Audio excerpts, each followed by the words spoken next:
Mag-register pa dire.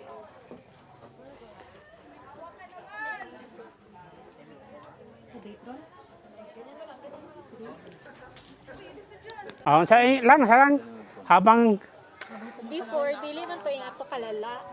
Karon kilala. Something ngayon guys, power kayo ng rider dre. oh, mga nakapasar sa Skylab. Test pa lang first. Skylab ride. So nawala ko sa pag-abot. Daming panggunit. Okay. Sa tadaan na raw sa kulit. Okay, karon lang ba yata lasang pa? Dero. Sige pa picture pa.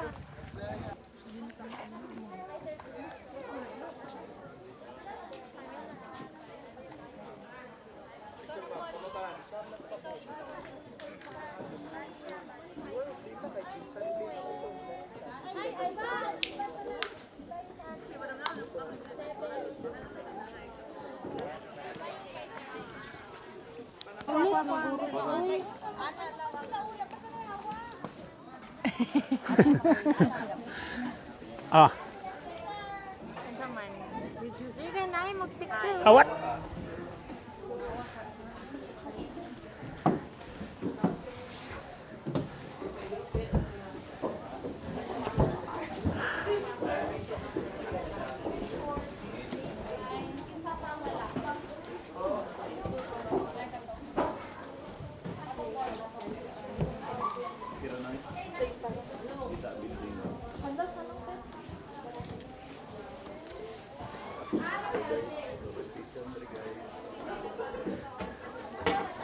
Muna diri ang kwan, orientation area. I-orient sa midire bago mo saka og Lake Holon.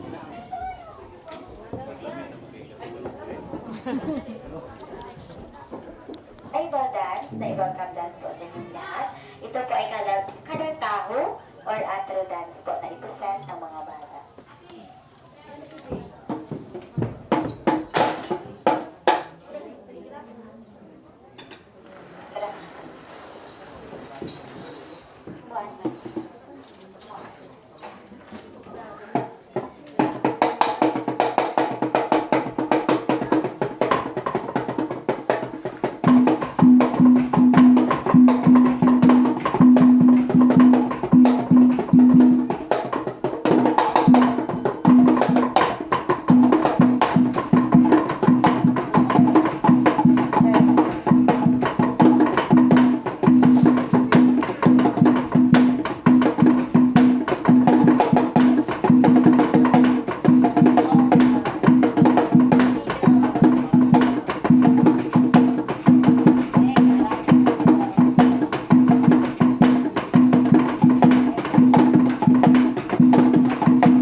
Okay, at ibang salamat. Kamnya, tapi si Muni tu na. Biar ya kayo, nila si Muni. Okay, at ibang salamat. Maraming salamat po. Okay, mabuhay. Sa yung Lapus, good morning po sa inyong lahat. Yung Lapus is Tiboli language po kasi lahat po kami dito ay pure-blooded Tiboli po. Baka may nag-read sa inyo na yung Lapus, ibig sabihin po nun, good morning. So, kumusta pong biyahe mga mom, sir? Okay lang pa ba? Or okay na lang? Smile lang. So, welcome na welcome po kayo dito sa aming Kule Receiving Center or Kule sa Lacao City, Bohol, South Cotabato, the proud jewel of the South po. So welcome na welcome po kayo, and then thanks God dahil safe kayong lahat na nakarating dito sa lugar po namin. Alam kong malayo po yung mga pinanggalingan nyo. Alam ko din na mahirap yung daan papunta dito sa amin. So nakakatakot o nakakapagod sa Habal-Habal, no? Yung sabi nila parang roller coaster daw, yung Habal-Habal.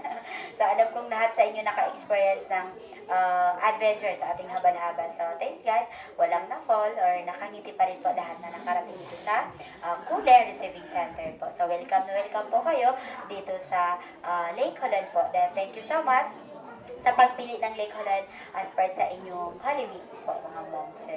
So, nandito tayo sa ating Lake Holland kung saan may dalawang trail. Yung sa Lacao Trail is easy trail. And then, nandito tayo sa Kule Trail kung saan yung Kule Trail ay nasa 4/9 decrease of difficulties. Then, nasa class 2 po tayo or nasa class 2 yung Kule Trail. So, Kule Trail is nasa 7 kilometers. From here to Lake Holland, yung 7 kilometers, nahati po sa 5 station. Then, 3 to 4 hours yung akyat from here to Lake Holland po, mga moms, sir. So, paalala lang po, hindi ko alam kung lahat sa inyo ay first time dito sa Lake Holland or dito sa Kule Trail. Kung may mga dala po tayo na alam natin na medyo mabigat, dapat magpa-porter po tayo. O po tayo masyadong magbitbit para ma-enjoy po natin yung akyat po natin ng Lake Holland. Kung alam mong medyo mabigat yung dala mo, dapat magpa-porter lang po tayo. Hirap na po kasi, pag nandun na po tayo sa trail, wala na po tayong matatawagan or wala na pong magre-rescue po sa atin. Dapat dito pa lang, isigurado kung kaya mo yung mga dala or hindi. Wala naman pong pilitan kung alam mong kaya mo yung dala mo. Pero kung hindi, dapat magpa-porter po tayo para ma-enjoy na po natin akyat po natin ang Lake Holland. Hindi po tayo pumunta dito para manap ng patag. So, pumunta tayo dito para mamundok, no? So, kaya isigurado po lahat ng madala po natin. Dahil kung magpa-porter, yung porter sabay po sila sa inyo. So, kung may makailangan kayo, pwede nyo silang sabihan kung may makailangan po kayo sa bagay. Paalala lang, kung kayo naman mismo magdala ng mga gamit po ninyo, paki-secure lang po yung mga gamit. Then sa every stopover along the trail, paki-double check yung mga gamit po natin, mga moms, sir, kung nandyan pa po. Then hindi lang gamit yung kailangan i-double check sa every stopover, paki-double check din po yung kasama. Kung okay pa po ba siya or kung nandyan pa po ba siya. So, marami kasi kayong magkasabay sa train, no? Double check talaga pati, hindi lang gamit, i-double check pati yung kasama. So, yung train po natin from here to first station, open field. So, sa ngayon, siswertihin din po kayo kasi maganda po yung panahon po natin. Halos mag-month na po yung sobrang init dito sa amin. So, sa ngayon, ngayong araw lang, yung hindi mainit yung panahon. So, hindi rin umuulan, kaya siswertihin kayo. Kasi sa Kule Trail po, yung sa All First Station, yung medyo mahirap na part, lalo na po pag mainit yung panahon, kasi open field po siya. Pwede na sa 1 hour, yung open field na yun. Pero sa ngayon, maganda yung panahon, kaya sigurado ako na okay lang po yung paakyat sa All First Station. Alam kong nakakapagod paakyat, pahinga lang kung alam mong napagod ka. So, wala kasi tayong ibang solusyon sa pagod po, mga moms, sir. Hindi nyo po kailangan magmamadali kasi nakadepende sa inyong lakad nyo. Then, hindi nagmamadali yung ating mga local tour guys, lalo yung ating mga organizer. Then, pagdating po dun sa peak ng Station 1, meron tayong bahay kubo po dun. Then, may magtitinda po sa every station. Kung gusto nyo mag-snacks, pwede kayong mag-snacks. Basta wag lang iiwan or itapon yung mga plastic po natin. Kanya-kanya lang tayong ligpit ng basura para hindi tayo mahirapan along the train po, mga moms. Then, yung trail from first to second station, forest na po. Then, may mga madadaanan po tayo ng mga baka or kulungan po yung tawag sa amin. Then, isa po siya sa mga produkto ng Sacarito po. Then, hindi lang po yun ang makikita. Before ng second station, meron din tayong madadaanan na refilling water po. Pure na nature spring. Hindi po siya absolute, kundi pure talaga. So, kung kailangan nyo ng tubig or kung meron kayong mabakanting bottle, pwede kayo mag-refill po doon. Pero kung natakot kayong mag-refill or natakot kayong malason, meron tayong kasamang mga local tour guides. Ipatry mo na sa kanila kung nakakalason ba yung tubig or hindi. Saka tayo mag-refill. Pero wala na pong duda. Then, Pagkatapos dun sa refilling water, baba tayo ng 10 to 15 minutes or 10 minutes below from refilling water to second station. So, kung saan, dun po natin makikita yung hot and cold spring sa second station po yun. So, wala tayong bahay kubo, pero may mga upuan po tayo dun. Habang magpahinga, kung gusto nyo magpa-picture dun sa may hot spring, pwede po mga mom sirs. Habang magpahinga po tayo. Clarice! Then, pagkatapos po dun sa second station, yung train, paakyat po lahat from second to third station.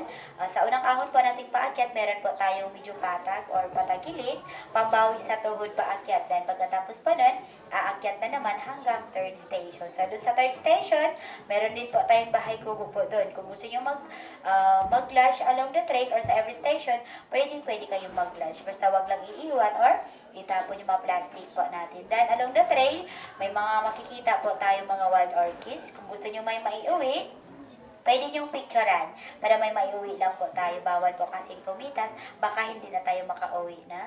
So, yun, bawal po magpitas sa mga wild orchids along the trail. So, picture, pwede po yun. Para may souvenir din po tayo. Then, along the trail, paalala lang, wala tayong CR. Basin asa lang sa, or tabi-tabi na lang muna tayo. From here to camping site, walang CR along the trail po. So, pagpasensyahan nyo na. Pero dito before may CR po tayo dyan sa baba. Kung gusto nyo mag-CR, before aalis, pwede po. So, yun. Then, yung train from third station to fourth, medyo mahaba yung akyat, then hindi po siya masyadong paakyat. Meron lang tayo dun na mga 20 minutes yung paakyat na talaga sa peak ng station 4 or overview po. So, pag nakaahon na po tayo dun sa fourth station, makikita yung overview ng ating Lake Holon or yung 304 hectares na buo talaga ng Lake Holon sa fourth station po yung makikita. Alam ko marami na pong nauna sa inyo. So, pagdating po natin dun, syempre magpahinga muna.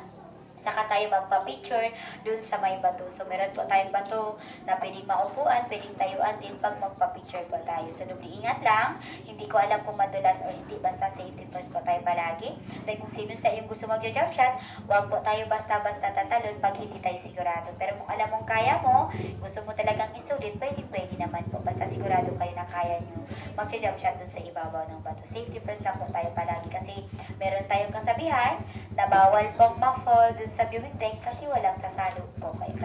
Kaya kailangan yung safety first po natin palagi kasi ang kabila ng bato na yun, bangin po. Pwede pang shortcut, papuntang camping site.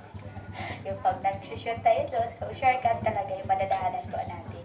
So, doble ingat lang po tayo, mga momsers. So, from station 4 to 5, pababa lahat ng train. Pwede na sa 1 hour. Pwede nampas ng 1 hour kasi alam ko mas mahirap pong magbaba kaysa sa paakyat kasi siguradong manginig yung mga tuhod pababa. Lalo na pag mag 1 hour. Dahan-dahan lang. Sabi pa po, bahalag inay, basta kanunay. So, hindi nyo naman kailangan magpamadali. I-enjoy nyo lang yung akyat nyo ng Lake Holon. Kasi hindi pa natin ma-feel yung adventure na tinatawag pag masyado tayo nagmamadali. Kaya tayo nandito dahil mag-adventure po tayo. So, then, pagdating nyo po dun sa Station 5, pahinga muna kayo dun, magbabangka tayo ng 10 to 15 minutes from Station 5 to Lake Holon proper camping site. So, yun po yung pagkakaiba ng dalawang trail po natin. So, kung doon kayo sa kabila, diretso lang sila ng area. Kayo, magbangka pa papuntang camping site. Kaya, pagdating po natin doon, kung wala pang naka-reserve na area, pili agad ng area or set up agad ng tent. Kasi isang camping site lang kayo dun sa taas. So, marami na pong tao. Ang importante, nakaset up or na-prepare na yung mga gamit po ninyo dun sa taas. So, kung nakaset up na kayo ng mga tent, bali yung sa bangka po natin, meron tayong 60 pesos per head po. Kung may mga organizer kayo, pwede kayo magtanong sa kanila kung manglibre ba sila sa bangka or dili. Pero kung hindi, kayo mismo magbayad ng 60 pesos per head sa bangka papuntang camping site. Pwede i-diretso sa driver ng bangka or pwede rin sa ating tour guide para hindi tayo mahirapan. Dahil dun sa camping site, kung okay na yung mga gamit, nakaset up na po. Kung gusto nyo mag-rent ng trapal or papag, hindi po natin alam yung panahon kung umuulan ba or hindi, pwede kayo mag-rent. Additional payment po tayo or additional payment po mga momser kung mag-rent tayo ng mga gamit dun sa camping site. So kung okay na yung mga gamit, kung kailangan nyo ng CR, yung CR po natin pagpasensyahan nyo na po, medyo malayo po siya. Yung another trek tayo papuntang CR, kung sino sa inyo nakakita na, magpa-assist lang po kayo pag pumunta tayo ng CR or kung pwede kayo magpa-assist sa ating mga local tour guides pag pumunta kayo ng CR. Then, kung kailangan nyo ng tubig, meron tayong tubig dun sa camping site na rin po or sa may cooking area. Magpa-assist lang kayo sa inyong mga tour guides. Kung meron tayong mga gamit na pwedeng hugasan, dun lang po tayo. Bawal po kasi dun sa Lake Hulon. Dahil kung gusto nyo ma-experience na maligo dun sa Lake Hulon, mamayang hapon or bukas ng umaga, pwede kayo maligo sa Lake Hulon. Bawal lang maligo pag gabi na. Dahil bawal pong magsabon or mag-shampoo sa Lake Hulon po mismo. Wala namang delikado maligo po doon, lalong wala pong buhaya yung ating Lake Hulon. Kasi nandito lahat sa receiving. Hindi makaakyat. So yung ating Lake Hulon lang, malalim, hindi masusukat. Pero kung gusto mong sukatin, good night. So, joke lang po, no? Safety first lang po tayo palagi dun sa taas. Dahil kung gusto nyo mag-rent ng mga life vest, pwede kayo mag-rent. Meron naman po silang ipa-rent kung gusto nyo lumalangoy papalayo dun sa Lake Hulon po. So, yun. Then, dun sa taas, double check po sa mga gamit, baka may maiwan. Supporter ka? Pwede ikaw? Yes. Oh, ready na. Nanay mga sungkod, oh. Kung kapuyon ka, di mo yung suwaw. Kami rin yung duhang way sungkod. Nga naman. Pila na yung sungkod? 50. Ikaw pa pala itong sungkod. Anak naman ko na sila guys. Sanay na sila. Hilasom lang. Naman may ginapanindigan. Ito kung sa katin natin, sumukod ito nga katong